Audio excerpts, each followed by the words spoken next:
ప్రార్థిస్తున్నాను.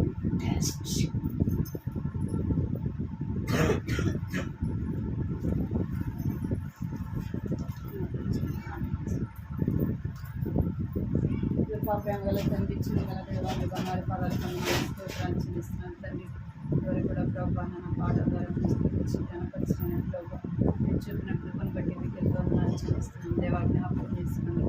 నాన్న వాక్య ద్వారా మీరు మాట్లాడని ప్రభావం ఇస్తున్నాను వినడానికి నాన్న సహాయించండి ప్రభావ కనిపించండి. మీరు మాట్లాడమని ప్రార్థిస్తున్నాను తండ్రి. మీరు మాట్లాడుకునే తప్ప మీరు చేయలేదు ప్రభావ కనికరించండి. స్వరాన్ని వినిపింపచేయమని ప్రార్థిస్తున్నాను తండ్రి. ఆత్మ చెప్పు సంగతులు చెవిగలవాడు వీరుగా కనుసరించినారు ప్రభావ. ఆత్మదేవుడు కనుక మీరు మాట్లాడే దేవుడు కనుక ప్రభావ సన్నిధిలో మొదలుపెడుతున్నాం తండ్రి. కనికరించండి ప్రభావ, సహాయించండి. నాకు మాకు ప్రభావ ఏ మాటలైతే అవసరమో ప్రభావ వాటి ద్వారా మీరు మాట్లాడండి. మాకు వినే చెవి గ్రహించండి, ఆశ్రయించండి. మా దృష్టి మా గమనం ప్రభావ మీద ఉంచడానికి నేను చూపించిన బిడ్డలు కూడా మీరు స్వాధీనించుకోండి. కొద్ది సమయం ప్రభావ నీ సన్నిధిలో ప్రార్థించడానికి మీరే సహాయం చేయమని మీకు ఎంతో వందనాలు చెల్లించుకుంటూ నన్ను చదువు పట్టిస్తున్నాను ప్రభావ. బలహీనరాలి నన్ను బలపరచండి. నా నోటి ప్రభావ మీ మాటల నుంచి వ్యర్థమైన మాటలు, వ్యర్థమైన తలంపులు, ఆలోచనలు నా నోటి రాకుండా సహాయించండి. మాట్లాడే ప్రతి మాట కూడా ప్రభావ నా తండ్రి దేవ నాకు మాకు కుటుంబానికి క్షేమకరమైనవి నాన్న ప్రభావ మీరు మాట్లాడండి, సహాయించండి. మీకు ఎంతో వందనాలు చెల్లిస్తాను. సమయాన్ని మీ చేతులు తప్పించుకుంటూ యేసుక్రీస్తు నామములో స్తుతించి ప్రార్థించి అడిగి పెట్టుకున్నాను తండ్రి. ఆమేన్.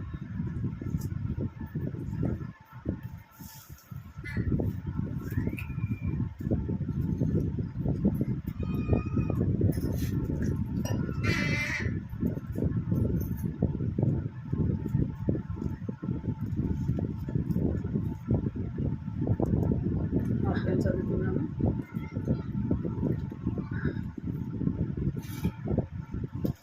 రెండో కొరింథీ 6వ అధ్యాయం 14వ వచనం. 2 కొరింథీ 6వ అధ్యాయం 14వ వచనం. అందరం కలిసి వాక్యాన్ని చదువుదాం. మీరు అవిశ్వాసులతో జోడిగా ఉండదు. నీతికి దుర్నీతికి ఏమీ సంగతి, వెలుగుకి చీకటితో ఏమీ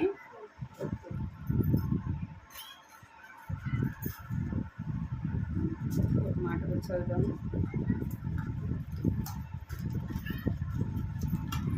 ఏం రాయబడిందంటే 2 కొరింథీ 6వ అధ్యాయం 14వ వచనం. మీరు అవిశ్వాసులతో జోడిగా ఉండదు. నీతికి దుర్నీతికి ఏమీ సాంగత్యం, వెలుగుకు చీకటితో ఏమీ పొత్తు, క్రీస్తునకు బెలియాలితో ఏమీ సంబంధం. 15వ వచనం. అవిశ్వాసులతో విశ్వాసికి వారెక్కడిది. ఇక్కడ ఏం చెప్తున్నారంటే మీరు అవిశ్వాసతో ఏం చేయకూడదంట, జోడీగా ఉండకూడదు. నీతికి దుర్నీతికి ఏమి సాంగత్యము, వెలుగుకు చీకటితో ఏమి పొత్తు. అంటే మనము ఏం చేయకూడదంట, విశ్వాసమైన మనము అవిశ్వాసులతో ఏం చేయకూడదు, స్నేహము చేయకూడదు. వారితో సంబంధము మనకు ఉండకూడదు. ఎందుకు అంటే ఒకప్పుడు మనము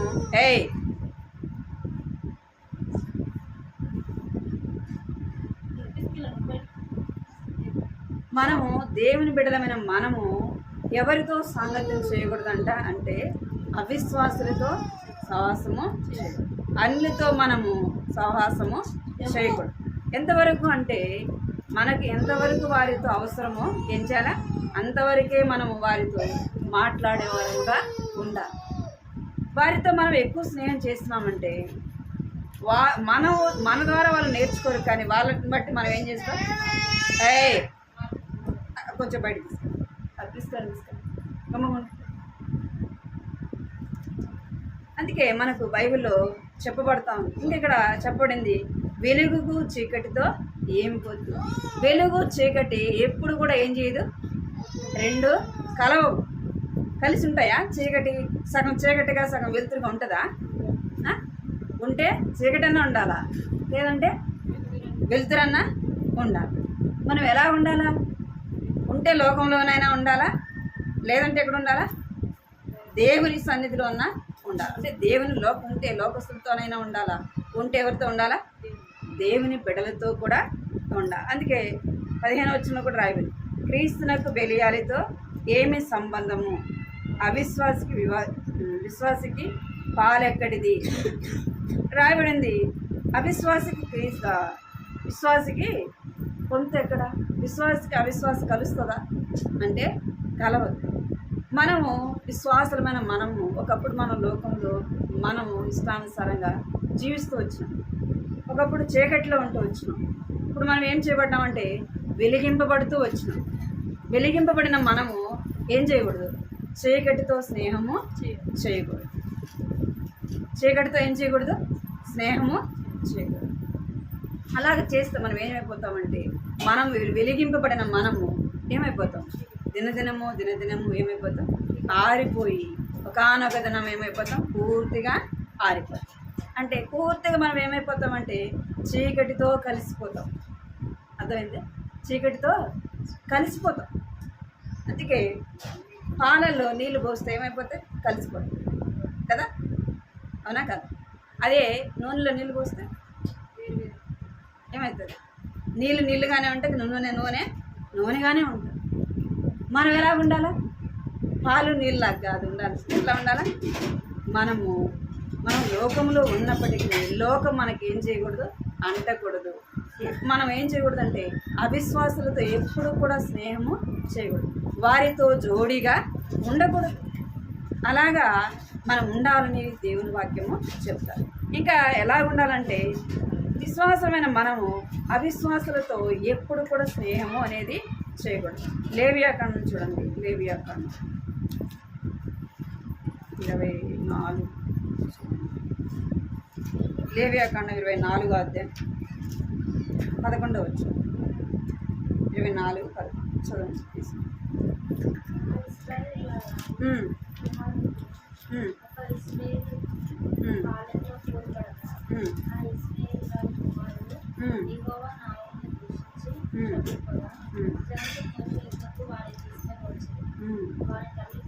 పది నుంచి చూద్దాం. 10, 11.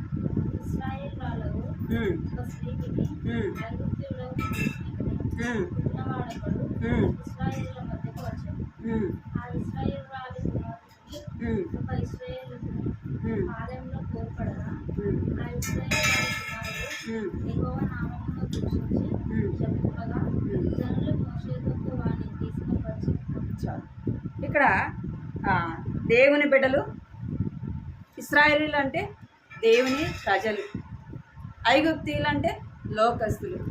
ఇక్కడ ఇశ్రాయేలీల యొక్క స్త్రీ ఏం చేస్తూ వచ్చిందంటే ఐగుప్తీయుని వివాహము చేస్తుంది. వారికి వీరికి ఎక్కడ కూడా పొందు కుదరదు. ఎందుకంటే వాళ్ళేమో లోకస్తులు, ఈమెమో ఎవరంట? దేవుని యొక్క జన. ఈమె ఐగుప్తీయుని చేసుకుంది. వారి పుట్టిన కుమారుడు ఏం చేస్తున్నాడంటే యెహోవా నామమును ఏం చేస్తున్నాడంట? దూషించేవాడుగా ఉన్నాడు. మనము కూడా అన్నిలతో సవాసం చేస్తే మన బిడ్డలు కూడా ఎట్లా ఉంటారు? దేవుడెవరో ఎరుగని వారుగా ఉంటారు. ఎలా ఉంటారంట? దేవుడు ఎరుగని వారుగా ఉంటూ ఏం చేస్తారంటే దేవుణ్ణి యెహోవా నామమును వారు ఏం మాట్లాడతారో కూడా వారికి తెలియకుండానే ఉంటారు. అందుకే మనం ఏం చేయకూడదు? ఎవరితో సహవాసం చేయకూడదంట? అన్యులతో సహవాసము చేయకూడదు. చూడండి, ఆదికాండం 6వ అధ్యాయంలో కూడా, ఆదికాండం 6వ అధ్యాయం 1వ వచనం.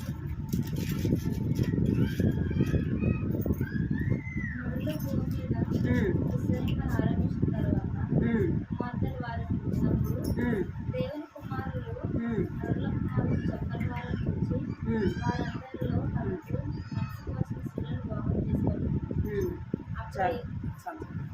ఇక్కడ ఎవరంట? నరులు కుమారులు భూమి మీద విస్తరించిన ఆరంభించినప్పుడు తర్వాత ఏం చేస్తూ వచ్చినారంటే తమకు ఇష్టం వచ్చిన వారిని ఏం చేస్తూ వచ్చినారు? వివాహము చేసుకుంటూ వచ్చినారు. తమకు ఇష్టం వచ్చినట్టుగా ఏం చేస్తూ వచ్చినారంట? వివాహము చేసుకుంటూ వచ్చినారు. అంటే తమ ఇష్టము ఏమంట?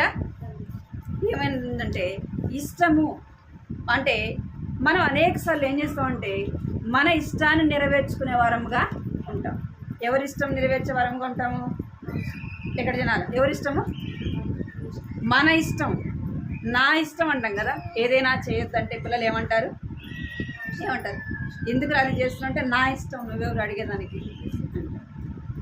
మొదటిదిగా మనం చూసేది ఏంటంటే నా ఇష్టము అనేది మనలో ఉండకూడదు. ఎవరిష్టము? నా ఇష్టం వచ్చినట్టు చేస్తా, నా ఇష్టం వచ్చిన కాడికి పోతా.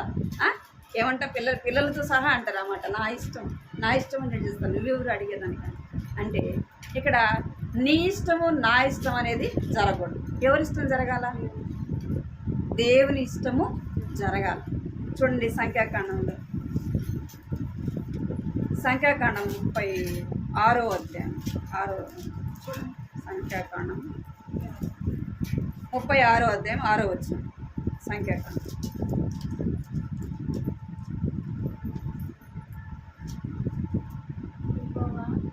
చూడండి.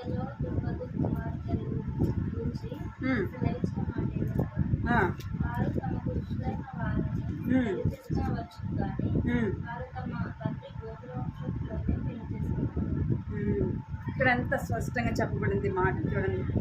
యెహోవా సెలెపేతు కుమార్తెలను గూర్చి సెలవిచ్చిన మాట ఏదనగా, వారు తమ ఇష్టమైన వారిని పెళ్లి చేసుకొనవచ్చును, కానీ వారు తమ తండ్రి గోత్రము నుండే పిలిచి తమకు ఇష్టమైనట్టు చేసుకోవచ్చు. కానీ అక్కడ దేవుడు చెప్తున్నాడు, ఏమని చెప్తున్నాడంటే వారు ఏం చేయాలంట? తమకి ఇష్టం వచ్చినట్టు చేసుకోవచ్చు. కానీ అంటే అక్కడ ఏముంది?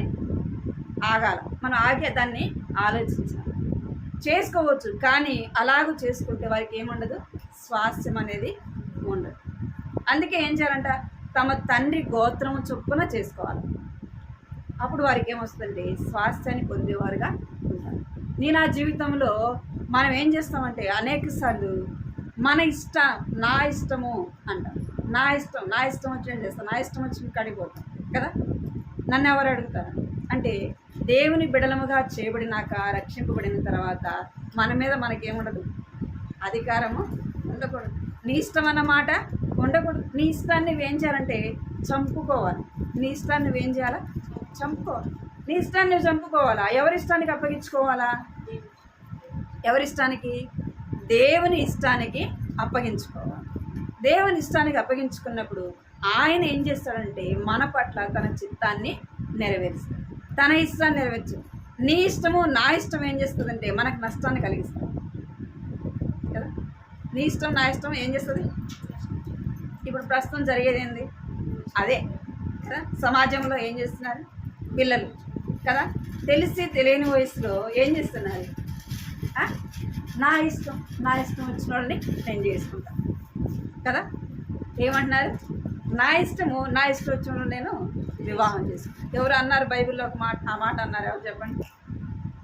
నాకు ఇష్టమైంది కాబట్టి ఆ అమ్మాయిని ఇచ్చి చేయండి అన్నారు. ఎవరు?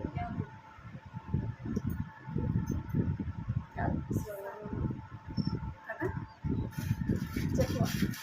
చెప్పేవాళ్ళ సంసోన్ చూడండి, న్యాయాధిపతి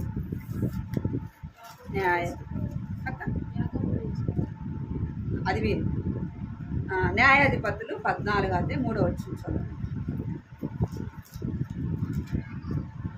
14 అయితే 3వ వచనం.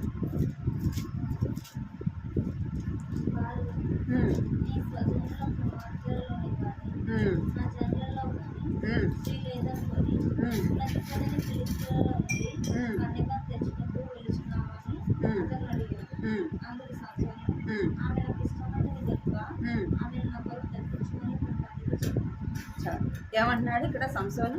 సంసోను ఎలాంటి వాడంటే నాజీరు చేయబడిన వాడు. దేవుని కొరకు ఏం చేయబడినాడంట? నాజీరు చేయబడినవాడు. సంసోను పుట్టక మునిపే సంసోను ఎలాంటి వాడో అని దేవుని చేత వారి యొక్క తల్లిదండ్రులైన వారికి ఏం చేయబడింది? తెలుపబడుతూ వచ్చింది. సంసోను ఎలాగంటే 14వ అధ్యాయం 3వ వచనం. న్యాయాధిపతులు 14వ అధ్యాయము 3వ వచనం. ఇక్కడ సంసోను గురించి ముందుగానే తెలియబడింది కదా. నాజీరు చేయబడిన వాడు దేవునికి. అయితే తల్లిదండ్రులు చిన్నప్పుడు ఎవరికి చెప్పిండొచ్చు? సంసోనికి చెప్పిండవచ్చు, నువ్వు ఇలాగ అవుతావంట దేవుని కొరకు అని చెప్పిండవచ్చు. అయితే సంసోను రాను రాను ఏమైపోతూ వచ్చినంటే తను ఎవరితో స్నేహం చేస్తూ వచ్చినంటే ఫిలిష్తీయులతో స్నేహము చేస్తూ వచ్చినాడు. తన ఇష్టానుసారంగా తను ఏం చేస్తూ వచ్చినంటే జీవిస్తూ వచ్చినాడు. ఇంకేం చేస్తున్నట్టే ఫిలిష్తీయులో ఉన్న ఒక అమ్మాయిని చూసి తను ఏం చేస్తూ వచ్చినంటే ఇష్టపడుతూ వచ్చినాడు. తల్లిదండ్రులు లేని వారు అంటున్నారు, ఏమంటారంటే నా జనులలో లేరా, నువ్వెందుకు ఫిలిష్తీయుల అమ్మాయిని అంటే ఆ అమ్మాయి నాకు ఏమైందంటే ఇష్టమై ఉంది, ఆ అమ్మాయిని నాకు తెచ్చి వివాహం చేయను అంటే తన ఇష్టము తనకేం కలుగజేస్తూ వచ్చిందంటే నష్టాన్ని కలుగజేస్తూ వచ్చింది. సంసోను ఇష్టమైందని ఆమెను చేసుకున్నాడు. ఏం చేస్తున్నాడు అంటే తన బలము దేవుని కొరకు నాజీరు చేయబడిన వాడు ఏం చేయబడిన అంటే దాగోను గుడిలో కట్టబడుతూ వచ్చినాడు. ఇంకేం చేయమంటే తన గుడ్లు ఏం చేయబడుతూ వచ్చినాయి, పీకి వేయబడితే 2 కళ్ళు కూడా పెరికి వేస్తూ వచ్చినాడు. అంటే తను దేవుని కొరకు ప్రతిష్ఠింపబడి అయినప్పటికీ తను ఏం చేస్తూ వచ్చినాడు, అలాగూ దేవుని కొరకు జీవించలే కదా, దేవుని ఇష్టాన్ని తన జీవితంలో నెరవేర్చలే. ఎవరి ఇష్టాన్ని నెరవేర్చుకున్నా అంటే తన ఇష్టాన్ని నెరవేర్చుకున్నాడు. నా ఇష్టము నాకు ఇష్టమైంది. ఇప్పుడు సమాజంలో జరిగేది కూడా అది, నా ఇష్టము కదా. తల్లిదండ్రులు అయిన వారు తల్లిదండ్రులు చెప్పినట్టు వింటున్నారు పిల్లలు, నా ఇష్టమైంది కదా, నువ్వేంది చెప్పేది అని ఇష్టం వచ్చినట్టుగా ఏం చేస్తున్నారు, వివాహాలు చేస్తున్నారు, వెళ్ళిపోతున్నారు. తద్వారా వాళ్ళు ఏమైనా సంతోషంగా ఉంటున్నారా? తమ ఇష్టాన్ని నెరవేర్చుకుంటున్నారు కదా, తమకి ఇష్టమైంది కదా, ఏమైనా సంతోషాన్ని అనుభవిస్తున్నారా అంటే తమ జీవితాల్లో ఏముండదు, సంతోషము ఉండదు. అప్పుడు అనుకుంటారు కదా, ఏదైనా జరగరాని జరిగితే అప్పుడేమంటారు, అది మా అమ్మ చెప్పింది నేను వినలే, మా నాన్న చెప్పాడు నేను వినలేదు, ఇప్పుడు ఈ కష్టానికి ఈ నష్టానికి ఎవరు, నేనే బాధ్యత అని ఏం చేస్తారంటే అర్థాంతంగా తమ జీవితాలు ముగించేవారుగా ఉంటుంది. మనం ఎవరి ఇష్టం చేయకూడదంట, మన ఇష్టము నా ఇష్టము అనేది మనము చేయకూడదు, మన ఇష్టాన్ని నెరవేర్చుకోకూడదు. ఎవరి ఇష్టాన్ని నెరవేర్చాలంటే దేవుని యొక్క ఇష్టాన్ని నెరవేర్చాలా కదా. దేవుని యొక్క ఇష్టాన్ని ఏం చేయాలంటే మనము నెరవేర్చే వారముగా ఉండాలి. లూకాసు వార్త 16వ అధ్యాయం 25, 16వ అధ్యాయం 25 వచ్చు. లూకాసు వార్త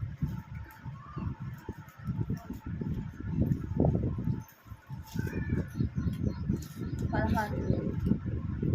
అందుకు అబ్రహాము, కుమారుడా, నీవు నీ జీవితకాలమందు నీకు ఇష్టమైన సుఖం అనుభవించుకుంది, అలాగనే లాజరు కష్టం అనుభవించినట్టు జ్ఞాపకం చేసుకోవాలి. ఇప్పుడైతే వాడు ఇక్కడ నెమ్మది పొందుతున్నాడు, నువ్వు యాతనపరచు. చాలు.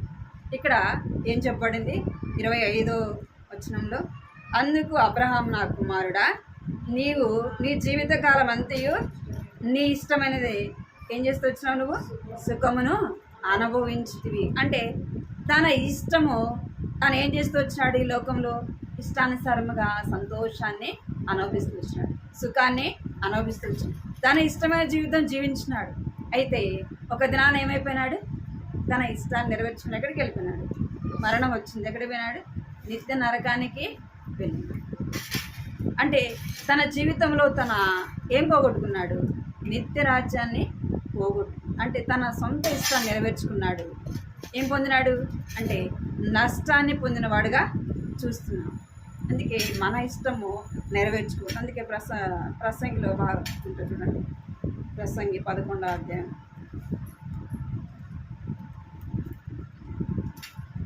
11వ అధ్యాయం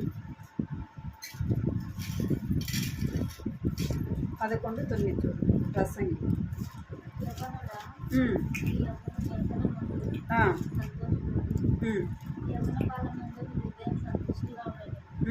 నీ కోరిక చెప్పాను, దృష్టి యొక్క ఇష్టం చెప్పిన ప్రవర్తి. అయితే వీటన్నిటిని బట్టి దేవుని తీర్పులను తెచ్చినట్టు జ్ఞాపకం. లేత వయసు నడి ప్రాయం గతించుకోవడం కనుక నీ హృదయంలో నుండి వాక్యం తొలగించుకోను, నీ దేవుని చెప్పుదాన్ని తొలగించుకోను. చాలు. ఇక్కడ ఏం రాబడిందంటే యవనస్తుడా నీ యవనం బట్టి సంతోషపడు, నీ యవన కాలమందు నీ హృదయము సంతృష్టిగా ఉండనిమ్ము, నీ కోరిక చొప్పున నీ దృష్టి యొక్క ఇష్టము చొప్పున ప్రవర్తింపుము. అయితే వీటన్నిటిని బట్టి దేవుడు నేను తీర్పులోనికి తెచ్చినని జ్ఞాపకం ఉంచుకును. ఇక్కడ యవనస్తుల గురించే కాదు, ఎవరు ఉండాలా? పిల్లలు కదా, యవనస్తులు, వృద్ధులు, మధ్య వయసు గల అందరికీ చెబుతున్న మాట ఏమి చేయించంట? మన యవన కాలంలో మన ఇష్టం చొప్పున, మన హృదయం ఇష్టం చొప్పున నడుచుకోవచ్చు. కానీ ఏముందంట? మనం ప్రవర్తించిన మన ప్రవర్తన తీరంతటిని బట్టి ఏముందంట? ఒక దినాన తీర్పు ఉంది. మన ప్రవర్తన అంతటిని బట్టి మనకేముందంట? ఒక దినాన తీర్పు ఉంది. అందుకే ఏం చేయమంటే అది మనము జ్ఞాపకం ఉంచుకోవాలంటే ఏమంట? తీర్పులోనికి తెచ్చినని జ్ఞాపకం ఉంచుకున్నాము. మనం చేసేది ప్రతి పని, మన చూపు కావచ్చు, మన నడక కావచ్చు, మన పడక కావచ్చు, మన ప్రవర్తన అంతటి విషయంలో ఒక దినాన్ని ఏం చెప్పాలంట? లెక్క చెప్పాలి. అంటే అక్కడ యవనస్తుల కొరకే కదా రాయబడింది అని కాదు. మరి ఏమనుకుంటాం? అక్కడ యవనస్తుల గురించే కదా చెప్తుందంటే భూమి మీద బ్రతికి ప్రతి మనిషి కూడా ఒక దినాన్ని ఏం చెప్పాలంట? దేవునికి లెక్క చెప్పాలా అని మనం ఏం చేయాలంటే జ్ఞాపకం ఉంచుకోవాలి. అందుకే మన ఇష్టాన్ని మనం నెరవేర్చుకోకూడదు. ఏం చేయకూడదు? మన ఇష్టాన్ని నెరవేర్చుకుంటే మనం ఏం చేస్తామంటే ఒక నష్టపోయే వారంగా ఉంటాం. మనకు తెలియకపోవచ్చు, మనకి ఇష్టంగా అనిపించినప్పుడు మనకేం తెలియదు, దాని ద్వారా వచ్చిన నష్టం మనకి తెలియదు. అందుకే పిల్లలు కూడా నా ఇష్టం అంటారు, కానీ దాని ద్వారా వచ్చే నష్టము వారు గుర్తించకనే ఏం చేస్తారు? తమ ఇష్టాన్ని నెరవేర్చుకోవాలనుకుంటారు కదా. వాళ్ళు చెప్పింది మనం వినేది ఏందిలే అనుకుంటారు కదా. వాళ్ళు చెప్పింది నేను చేసేది ఏమిలే, నాకు తెలుసు, నాకు అన్నీ అనుకుంటారు. అంటే భవిష్యత్తు కావచ్చు, అది ఏదైనా కావచ్చు, ఎవరి మాట వినాలా? దేవుని ఇష్టానికి అప్పగించుకోవాలి. ఎస్తేర్ని కూడా మనకి జ్ఞాపకం చేసుకుంటే ఆమె ఎవరి ఇష్టానికి అప్పగించుకుందంటే ఏగేలు చేతికి అప్పగించుకుంది. ఎప్పుడు అంటే రాజు దగ్గరికి వెళ్ళవలసిన సమయం వచ్చినప్పుడు వస్త్రధారణ కావచ్చు, అవి ధరించుకుంటున్న అన్నిటి విషయంలో ఎవరికి అప్పగించుకుంది? ఆమె ఇష్టపడి ఏమి కోరుకోలే. ఎవరికి అప్పగించుకుందంటే ఎవరైతే రాజు దగ్గర ఉండి వారిని సిద్ధపరుస్తారో వాళ్ళ చేతికి ఆమె అప్పగించుకుంది. వాళ్ళకి తెలుసు. ఎందుకు అంటే రాజు దగ్గర ఉండే వాళ్ళకి రాజు ఎలాగుంటే ఇష్టపడతాడో ఎవరికి తెలుస్తుంది? రాజు మనస్తత్వం ఎవరికి తెలుస్తుంది? రాజు దగ్గర ఉన్న వాళ్ళకే తెలుస్తుంది. అది ఇప్పుడు మన ఇంట్లో ఉన్నాం, తల్లిదండ్రులైన ఆ యొక్క మనస్తత్వం ఎవరికి తెలుస్తుంది? పిల్లలకు తెలుస్తుంది. బయట వాళ్ళకి తెలుస్తుందా? తెలియదు. అట్లా ఎస్తేరు కూడా ఎవరికి అప్పగించుకుందంటే ఏగేలైన వారికి, అంటే తనను సిద్ధపరిచే వారికి తనను అప్పగించుకుంది. అప్పుడు వాళ్ళు ఏం చేస్తారంటే రాజు ఎలాగుంటే ఇష్టపడతాడు అలాగో ఎస్తేరు రాణిని ఏం చేస్తారు? వాళ్ళు సిద్ధపరిచి రాజు ఎదుటికి ఆమె వెళ్ళంగానే ఆమె ఏం పొందిందంట? రాజు దృష్టిలో దయ పొందింది. ఎంతోమంది ఆమె కంటే ముందు వెళ్ళారు రాజు దగ్గరికి, వాళ్ళందరినీ రాజు ఏం చేయలే? ఇష్టపడలే. ఆమెను చూడంగానే రాజుకి ఏం కలిగిందంట? దయ కలిగింది. అంటే ఆమె తన జీవితంలో ఏం కోరుకోలేదు? తన ఇష్టము నెరవేర్చుకోలేదు. తన ఇష్టాన్ని నెరవేర్చుకోలేదు. ఇక్కడ ఆమె ఏం చేస్తుందంటే అప్పగించుకుంటూ వచ్చి, నీవు నేను ఎవరికి అప్పగించుకోవాలా? దేవునికి అప్పగించుకోవాలి. మన పరలోక రాజ్యానికి వెళ్ళాలంటే మనం ఎలాగ ఉంటే తండ్రి అయిన దేవుడు ఇష్టపడతాడు ఎవరికి తెలుసు? కుమారుడికే తెలుసు కదా. కుమారుడికే, యేసు ప్రభు వారికే తెలుసు తండ్రి అయిన దేవుడు మనం ఎలాగుంటే ఆయన ఇష్టపడతాడని. మనం ఎవరికి అప్పగించుకోవాలి? కుమారుడైన యేసుక్రీస్తు ప్రభుకు నీవు అప్పగించుకోవాలి. నన్ను నేను ప్రభు నా ఇష్టం కాదు కదా, నా ఇష్టం కాదు, నీ ఇష్టమే నెరవేర్చు.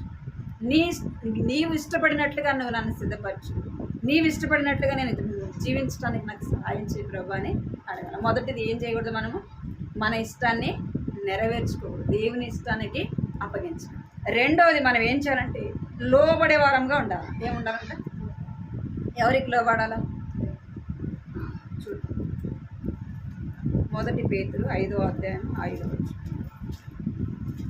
1 పేతురు 5వ అధ్యాయం 5వ వచనం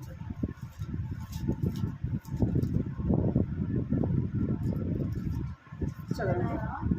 మీరు పెద్దలకు లోబడి మీరందరూ ఎడ్డివారి ఎడల దీన మనసు అను వస్త్రము ధరించుకొని నింపును అలంకరించుకోండి. దేవుడు అహంకారులను ఎదిరించి నిన్నులకు విపత్తు అనుగ్రహించు. ఇక్కడ 5వ వచనం ఏంటంటే పిల్లలారా మీరు పెద్దలకు లోబడి యుండుడి, మీరందరూ ఎదుటి వాని ఎడల దీన మనసు అనే వస్త్రమును ధరించుకోండి, మిమ్మల్ని మీరే అలంకరించుకోండి. ఏం చెప్తుంటే పిల్లలారా మీరు పెద్దలకు ఏం చేయాలంట? లోబడి ఉండాలి. లోబడుతున్నారా పిల్లలు? లోబడుతున్నారా? లోబడట్లేదంటే ఎవరు తప్పు? తల్లిదండ్రులు. తల్లిదండ్రులు ఎందుకు తప్పు? కరెక్ట్. ఏది మనము లోబడి విధేయులుగా జీవించినప్పుడు పిల్లలు ఏం చేస్తారంట? లోబడి. ఎవరు అలాగ లోబడినారు? బైబిల్ తండ్రి లోబడినాడు, కుమారుడు కూడా లోబడినాడు. ఎవరు? అబ్రహాము. ఏ వయసులో? వృద్ధాప్యం వచ్చేంత వరకు కూడా దేవుని మాటకి ఏం చేస్తూ వచ్చినాడంట? లోబడి జీవించినాడు. అబ్రహాము ఎలాగైతే దేవునికి లోబడినాడో ఎవరు లోబడుతున్నారు? ఇస్సాకు కూడా తన తండ్రికి అలాగే లోబడుతూ వచ్చింది. ఎందుకంటే మన ప్రవర్తన మన పిల్లలైన వారు ఏం చేస్తారు? గుర్తిస్తారు కదా. మన ప్రవర్తన ఏం చేస్తారు? మనం ప్రార్థన చేసేది, మనం బైబిల్ చదివేది, మనం దేవుని సన్నిధికి వెళ్ళేది, అవన్నీ కూడా మన పిల్లలు ఏం చేస్తారు? చూస్తారు. అప్పుడు మనం ఏదైతే మనం చేస్తామో మన పిల్లలు కూడా అదే చేస్తారు. మనం దేవునికి లోబడినప్పుడు, దేవునికి భయపడినప్పుడు మన పిల్లలు కూడా ఏం చేస్తారు? దేవునికి లోబడతారు. ఏం చేస్తారు? దేవునికి తల్లిదండ్రులైన వారికి భయపడతారు. ఇంకా రెండవది దేవునికి కూడా ఏం చేస్తారు? భయపడతారు, లోబడతారు. అబ్రహాము లోబడినట్లుగా మనం కూడా ఏం కలిగి ఉండాలంటే లోబడే మనసు కలిగి ఉండాలా. ఎవరికంటే దేవునికి లోబడాల. ఇక్కడ ఏమని చెప్పండి? పెద్దలకు లోబడుడి. ఇక్కడ ఇక్కడ నేను మనుషులకు లోబడను, నేను మనుషులకి లోబడను, నేను దేవునికే లోబడతానంటే క్రియ నీకు కనపడాలా లేదా? దేవునికి లోబడుతున్నాం అనేది ఇక్కడ చూసేటప్పుడు ఎవరికి లోబడాలి? మనం పెద్దలకి లోబడినట్లయితే ఎవరికి లోబడతాం? కనబడని దేవునికి కూడా లోబడతాం. నేను దేవునికే లోబడతానంటే ఎట్లా తెలుస్తుంది? అందుకే మనం ఏం చేయాలంట? పెద్దలమైన మనం దేవునికి లోబడాలి. ఎవరు లోబడుతూ వచ్చినారంటే ఎస్తేరు కూడా ఏం చేస్తూ వచ్చింది? లోబడుతూ వచ్చింది. చూడండి ఎస్తేరు గ్రంథం 2వ అధ్యాయం 20వ వచనం. ఎస్తేరు 2వ అధ్యాయం 20వ వచనం. మొర్దెకై యొక్క పోషణానందున్న కారణ చేసినట్టుగా ఇప్పుడు అతని మాటకు ఆమె లోబడుచున్నట్టు యొక్క మొర్దెకై తనకు ఆజ్ఞాపించిన ప్రకారం ఎస్తేరు తన జాతినైనను తన వంశమునైనను తెలియజేయగా ఎప్పుడంట తను మొర్దెకై దగ్గర తను పోషింపబడే దినాల్లో ఎలాగైతే లోబడుతూ వచ్చిందో ఎస్తేరు ఇప్పుడు ఏ స్థానంలో ఉంది అంటే 20వ వచనంలో రాణి స్థానంలో ఉంది. ఇప్పుడు ఎక్కడుంది ఆమె? రాజు భవనంలో ఉంది. ఆమె రాణిగా ఉంది. ఇప్పుడు లోబడాల్సిన అవసరమో లేదు, ఆయనతో ఈమెకు అవసరమో లేదు. అప్పుడంటే పోషిస్తున్నాడు కాబట్టి లోబడింది. ఇప్పుడు లోబడాల్సిన అవసరం లేదు. కానీ ఏం చేస్తుందంటే తన రాణిగా ఉన్నప్పటికీ ఏం చేస్తుంది? మొర్దెకై యొక్క మాటకు లోబడినదిగా చూస్తుంది. మనం కూడా మన వయస్సు ఏదైనా కావచ్చు, కానీ మన మీద పెద్దలుగా ఉన్నవారికి మనం ఏం చేయాలి? లోబడి మనము విధేయత చూపించే వారముగా ఉండాలి. ఇంకెవరంటే చూడండి న్యాయాధిపతులు 11వ అధ్యాయం 11వ అధ్యాయం.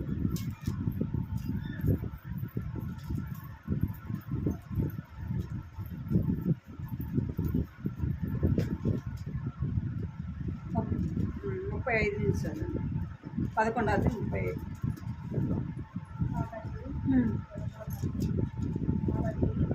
ఆమెను చూసి తన బట్టలను చింపుకొని అయ్యో నా కుమారి, నీవు నన్ను బలుగా కుంగజేస్తేవి, నీవు నన్ను తల్లడింప చేయి వారిలో మొదలై ఉన్నావు. నేను యెహోవాకు మాట ఇచ్చి ఉన్నాను కనుక వెనుక తీయలేదనగా ఆమె నా తండ్రి యెహోవాకు మాట ఇచ్చిందివా, నీ నోటి నుండి బయలుదేరిన మాట చొప్పున నాకు చెయ్యి. యెహోవా ఇశ్రాయేలీయులైన అమోరీయుల మీద పగ తీర్చుకొని ఉన్నాడని అతనితో అనెను. మరియు ఆమె నా కొరకు చేయవలసినది ఏదనగా 2 నెలల వరకు నన్ను విడువుము, నేను నా చెలికత్తలను పోయి కొండల మీద ఉండి నా కన్యాత్మను కూర్చి ప్రలాపించదనని తల్లితో చెప్పగా చాలు చాలు. ఇక్కడ ఎత్త ఎవరు? ఎత్త తనకు ఒక్కగానైనా ఒక్క కుమార్తె. ఈయన ఎత్త ఏం చేస్తున్నాడంటే శత్రువుల మీదకి యుద్ధానికి వెళ్ళినప్పుడు దేవుని దగ్గర ప్రార్థన చేస్తున్నాడు. ప్రభువా, నేను వారిని, నా శత్రువులైన వారిని జయించి తిరిగి నా రాజ్యానికి నేను వచ్చినప్పుడు ఎవరైతే మొదట నాకు ఎదురు వస్తారో వారిని నేనేం చేస్తా, బలి ఇస్తా అని చెప్పినాడు అన్నాడు. యుద్ధానికి ప్రార్థన చేస్తున్నాడు, యుద్ధానికి వెళ్ళినాడు. యుద్ధం జయించి శత్రువులను జయించి వచ్చినప్పుడు తన రాజ్యంలోకి రాగానే మొట్టమొదట ఎదురైన వ్యక్తి ఎవరు? కూతురే. మనం ఎక్కడికైనా బయటికి వెళ్తే ఎదురొచ్చేది ఎవరు చెప్పండి? పిల్లలే కదా. ఎప్పుడు వస్తుంది మా అమ్మ, ఎప్పుడు వస్తుంది మా నాన్న, ఎప్పుడు వస్తాడని ఏం చేస్తారు? ఎదురు చూస్తూ ఉంటారు కదా. రోడ్లోకి పరిగెత్తుకుంటూ వస్తారు. వాళ్ళకి మనం ఏమి తేకపోయినప్పటికీ వారు ఏం చేస్తారంటే మా అమ్మ ఎప్పుడు వస్తుంది, మా నాన్న ఎప్పుడు వస్తుంది, ఏం చేస్తారంటే ఎదురు చూస్తూ ఉంటారు. ఇక్కడ ఎత్తా కుమార్తె కూడా ఎదురు చూస్తూ ఉంది.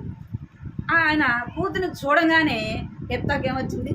దుఃఖం వచ్చింది, బాధ. ఎందుకంటే ఏం చేయాలి? ఒక్కగానొక్క కుమార్తెను ఏం చేయాలా? బలి ఇవ్వాలి. ఎంత బాధ ఉంటుంది చెప్పండి. తను బాధపడుతూ వచ్చినాడు. అయితే ఆ యొక్క కుమార్తె చెప్తుంది, ఎత్త చెప్పంగానే చూడండి ఆ మాట 36 వచ్చింది. ఆమె, నా తండ్రి యెహోవాకు మాట ఇచ్చి ఉంటివా, నీ నోటి మాట బయలుదేరిన మాట చొప్పున నాకు చేయుము. నువ్వు ఏదైతే దేవుని దగ్గర నువ్వు చెప్పుకున్నావో అది నాకు చేయుము. అంటే నేనేం చేయాలా? దేవునికి సమర్పించాలా. దేవునికి ఏం చేయాలి? నేను సమర్పించాలి. ఒకవేళ జంతువులను అయితే బలిచ్చుండేవాడు, మనిషి కాదు కదా, మనిషి కదా. దేవుని కొరకు ఏం చేయాలా? ప్రతిష్ఠించుకోవాలి. ఆమెకి ఇష్టాలు ఉండవా? తనకి ఇష్టం ఉంటుందా ఉండదా? యవన వయసులో ఉంది, తన ఇష్టం, తానే ఎలాగ జీవించాలా కదా అని తనకి ఇష్టం ఉంటుందా ఉండదా? ఉంటుంది. కానీ ఏం చేస్తూ వచ్చింది? తన ఇష్టం అంతా కూడా ఏం చేసుకుంది? పక్కన పెట్టేసింది. ఎవరి ఇష్టానికి అప్పగించుకుంది అంటే తండ్రి ఇష్టానికి అప్పగించుకుంది. తండ్రి, నువ్వు దేవునికి మాట ఇచ్చేటివా, అదే నా జీవితంలో చేయి. రెండోది ఏం చెప్తుందంటే, నువ్వు మాట ఇచ్చినావు కదా, ఆ మాట నా పట్ల జరిగించండి.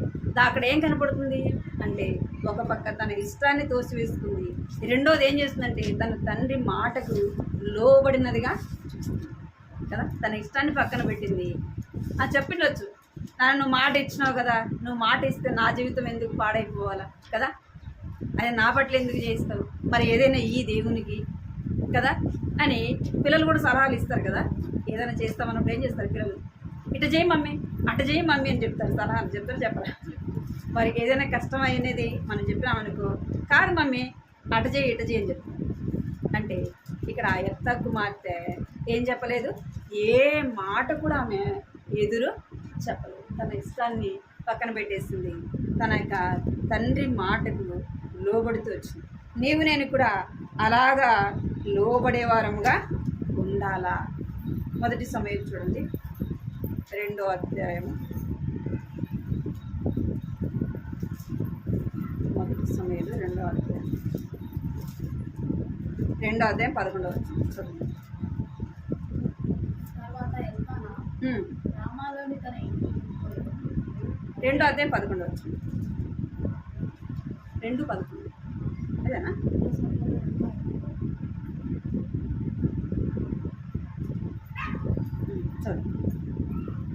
చదువు అదే. రామాలోని తన ఇంటికి వెళ్ళిపోయాడు. అయితే ఆ బాలుడు యాజకుడైన ఏలీ యెహోవాకు పరిచర్య చేయించాడు. ఇక్కడ ఎవరు? సమూయేలు ఏం చేస్తున్నాడు?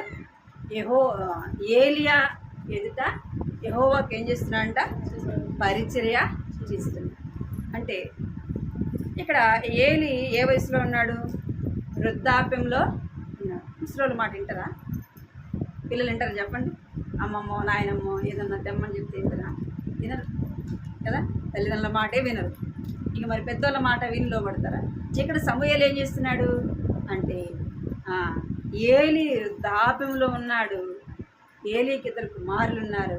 అయితే ఎవరు పరిచర్య చేస్తున్నాడు అంటే సమూయేలు ఏలి ఎదుట యెహోవాకు ఏం చేస్తున్నాడంట? పరిచర్య.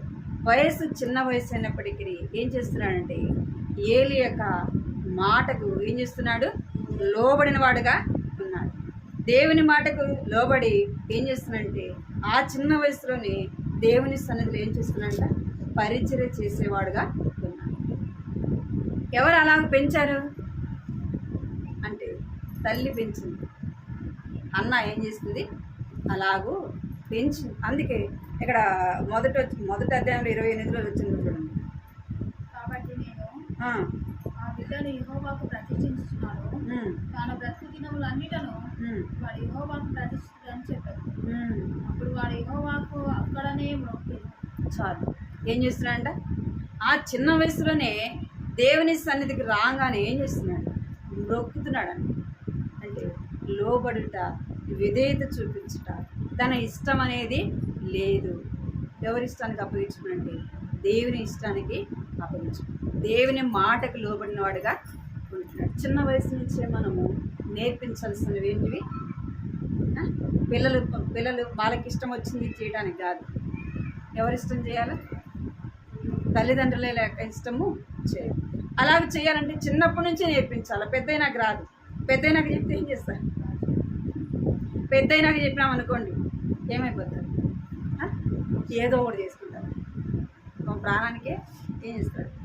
నష్టం కదా. అది చిన్నప్పటి నుంచి నేర్పిస్తే,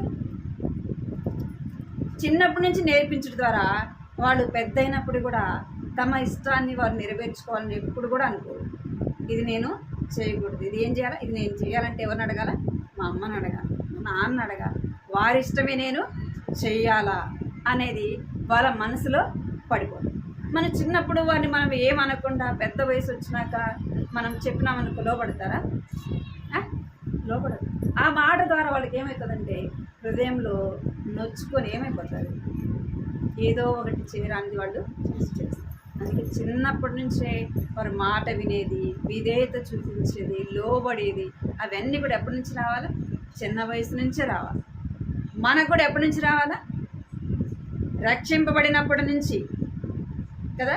మనకి ఎన్ని సంవత్సరాలనే రావచ్చు. రక్షింపబడినప్పుడే ఏం జన్మ? మనకి నూతన జన్మ. ఇప్పుడు మనం రక్షింపబడి ఎన్ని సంవత్సరాలు మనకు ఆత్మీయంగా కూడా ఈ లోకంలో దేవుని కొరకు పుట్టింది ఎన్ని సంవత్సరాలు?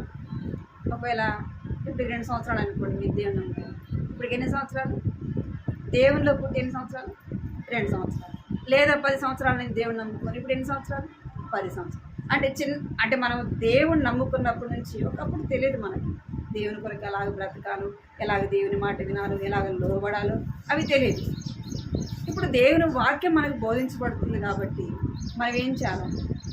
దేవుని నమ్ముకున్న ఇప్పటి నుంచి మనం ఏం చేయాలంటే దేవుని మాట వినేది, విధేయత చూపించేది, లోబడేది, పెద్దలైన వారికి లోబడేది. మనం అలాగ జీవిస్తున్నప్పుడు మన పిల్లలు కూడా ఏం చేస్తారంటే అలాగూ వారు కూడా జీవిస్తారు. అలాగ మనము ఉండాలి. మన బిడ్డలైన వారిని చిన్న వయసు నుంచే ఎక్కడ ఉండేది నేర్పించాలంటే దేవుని ఇంట్లో ఉండేది నేర్పించాలి. అది కష్టమైన, బాధైన, పరిస్థితి ఎలాంటిదైనా ఎక్కడ ఉండాలి? వాళ్ళు దేవుని ఇంట్లో ఉండాలి.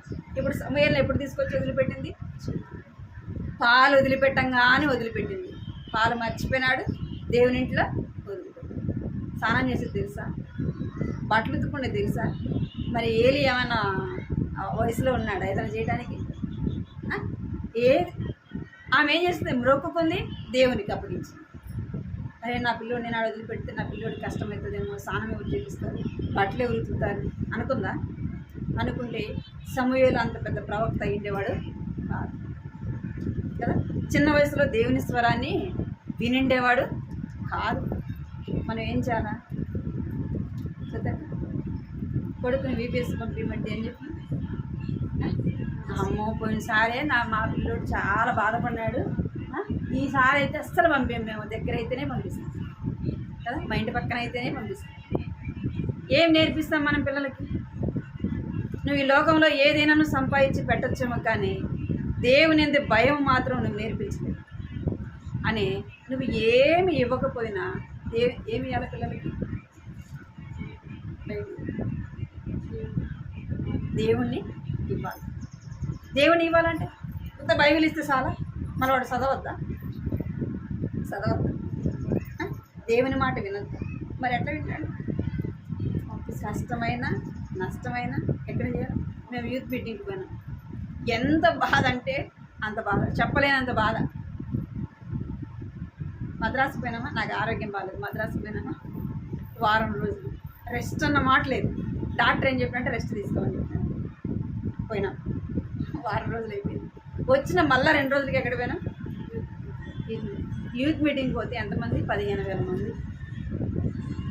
పడుకోవటానికి ప్లేస్ లేదు తెలుసు, కూర్చోటానికి ప్లేస్. ఎంతసేపు కాళ్ళు మడిచి మడిచి మడిచి మడిచి కూర్చోవచ్చు. పడుకుంటే కూడా ఏం చేయాలా?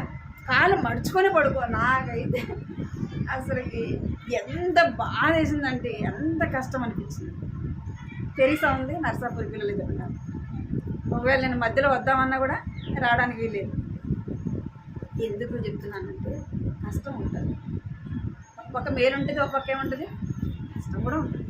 మన పిల్లలు ఆడికన పోయినప్పుడు మనకు వసతులు అన్నీ కూడా ఉండవు కదా. ఉంటాయా? మన ఇంట్లో ఉంటేనే ఉండవు వసతులు ఒక్కోసారి కదా. ఒక్కోసారి స్నానం చేసేదానికి నీళ్ళు ఉండేది కదా. ఉదయాన్నే బ్రష్ చేసుకోవడానికి వెళ్తే నీళ్ళు రావు. ఎబ్రోన్లో యూత్ మీటింగ్లో అంకులే చెప్పేసినాడు, మీకు వసతులన్నీ వసతిగా సరిగా లేవు కదా, మిమ్మల్ని క్షమించండి అన్నాడు. ఎందుకు అన్నాడంటే అంతమంది 15,000 మంది అంటే ఎక్కడి నుంచి వస్తాయి వాటర్? చెప్పండి. బాత్రూమ్స్ ఉంటాయా సమయానికి? ఉండవు. కానీ యవన పిల్లలు అంతమంది అయినా పరిస్థితులు అట్లా ఉన్నా దేవుని సన్నిధిలో వారం రోజులు ఉండగలిగినారంటే దేని బట్టి? దేవుని అందున్న భయము, దేవుని మందిరం పట్ల ఏముంది? ఆశ కదా. అందుకే వారు కష్టమైన నష్టమైన ఏం చేస్తున్నారు? భరించినారు. మనం కూడా అన్నీ మనకు వసతిగా ఉండవు. ఏముండాలా? మన ఇష్టాన్ని చంపుకోవాలి. రెండోది ఏం చేయాలంట? లోబడాలి. ఈ 2 నేను నా జీవితంలో ఉండటం ద్వారా ఆశీర్వాదం. ఏముంటుందంట? ఈ 2 మన జీవితంలో, మనం ఏ వయసులో ఉన్నా కానీ ఈ 2 మన జీవితంలో కలిగి ఉన్నప్పుడు మనకు ఆశీర్వాదకరంగా దేవుడు మనకు ఆ విధంగా సిద్ధపరిచాడు. ప్రార్థన చేస్తాం.